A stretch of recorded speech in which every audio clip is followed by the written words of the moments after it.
केशवपुर गांव में ज्यादातर लोग कृषि काम से जुड़े थे। इस गांव में केवल 2 कुएं थे जिनसे सभी गांव वालों को पानी मिलता था। कुछ समय के बाद एक कुआं पूरी तरह से सूख गया। अब सभी गांव वाले एक ही कुएं पर निर्भर थे और उन्हें पानी की कमी का सामना करना पड़ रहा था। जब लोग कुएं से पानी भरने जाते थे तो वहां अजीब आवाजें सुनाई देती थीं, जिसके कारण लोग डर जाते थे। कृषि काम करने वाले पुरुषों की पत्नियां तो कुएं के पास ही नहीं आती थीं। इसके परिणामस्वरूप रात के समय किसी भी किसान के लिए कुएं के पास जाना बंद हो गया। इस बीच गांव का एक बच्चा खो गया। लोगों ने बच्चे की खोज में कई दिनों तक प्रयास किए, लेकिन बच्चा नहीं मिला। अंत में गांव के लोगों ने फैसला किया कि कुएं के पास जाकर देखें क्या हुआ है। वहां पहुंचकर उन्होंने बच्चे को कुएं के अंदर मरा हुआ पाया।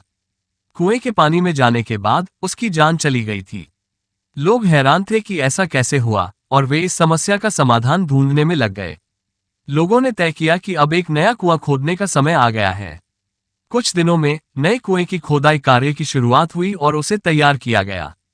अब सभी लोग नए कुएं से पानी लेते थे और भूतिया कुएं के पास जाना सभी ने बंद कर दिया था।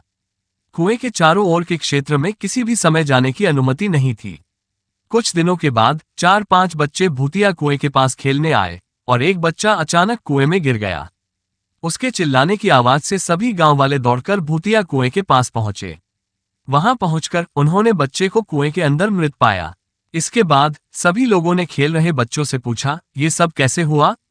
बच्चों ने बताया, वो खेल रहे थे और फिर बच्चा कुएं में गिर गया।